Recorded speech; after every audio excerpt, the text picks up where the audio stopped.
Hi all welcome back to your YouTube channel യാർജ് vibes. അപ്പോൾ നമ്മളിന്നൊരു ഞണ്ട് കറിയാണ് വയ്ക്കാൻ പോകുന്നത്. അടിപൊളി ഞണ്ട് കറിയാണ്. അപ്പോൾ എൻ്റെ അമ്മയാണ് ആദ്യം തന്നെ നമുക്ക് വൃത്തിയാക്കി എടുത്ത് 800 ഗ്രാം ഞണ്ട് എടുക്കാം. പിന്നെ അതിന് ശേഷം മുളക് പൊടി ഒരു 4 ടീസ്പൂൺ, ഇഞ്ചി ഒരു ചെറിയ ഇഞ്ചി, തക്കാളി ഒരു 2 എണ്ണം, സബോള ഒരു 4 വലിയ സബോള, പിന്നെ 2 തണ്ട് വേപ്പില, വറ്റൽമുളക് 4 എണ്ണം, മുളക് പൊടി ഒരു 4 ടീസ്പൂൺ, അതുപോലെ തന്നെ മല്ലിപ്പൊടി ഒരു 4 ടീസ്പൂൺ, കുരുമുളക് പൊടി, ഗരം മസാല, മീറ്റ് മസാല, മഞ്ഞൾപ്പൊടി, ഉപ്പ്, വെളിച്ചെണ്ണ, പെരുംജീരകം എന്നിവയെല്ലാം ഉപയോഗിച്ചാണ് നമ്മുടെ ഞണ്ട് കറി നമ്മളിവിടെ തയ്യാറാക്കുന്നത്. അതിന് തന്നെ ചൂടാക്കിയ ഉരുളിയിലേക്ക് നമുക്ക് വെളിച്ചെണ്ണ ഒഴിക്കാം. അതിനുശേഷം നമുക്ക് അതിലേക്ക് പെരുംജീരകം, സബോള, മഞ്ഞൾപ്പൊടി, തക്കാളി എന്നിവ ഒന്ന് വഴറ്റിയെടുക്കാം.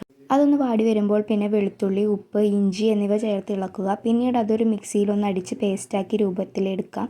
അത് കഴിഞ്ഞ് മുളക് പൊടി, മല്ലിപ്പൊടി, ഗരം മസാല, മീറ്റ് മസാല എന്നിവ ഉപയോഗിച്ച് വറുത്തെടുക്കാം. ശേഷം കുറച്ച് വെളിച്ചെണ്ണ ഒഴിച്ച് വീണ്ടും ഇളക്കുക.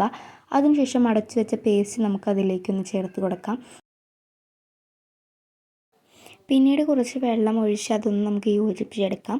കുറച്ച് അടച്ച് വെച്ച് നമുക്കതൊന്ന് വേവിക്കാം. അതിനുശേഷം വേപ്പില, വറ്റൽമുളക്, കുരുമുളക്, ഗരം മസാല എന്നിവ ചേർത്ത് നമുക്കൊന്ന് ഇളക്കിയെടുക്കാം. അതും ഒന്ന് യോജിപ്പിച്ചെടുക്കാം. അത് തിളയ്ക്കുമ്പോൾ വൃത്തിയാക്കി വെച്ച ഞണ്ട് നമുക്കതിലേക്ക് ഇടാവുന്നതാണ്. അതിനുശേഷം തക്കാളി, പച്ചമുളക്, കുരുമുളക് എന്നിവ നമുക്കൊന്ന് ഇട്ട് കൊടുക്കാം.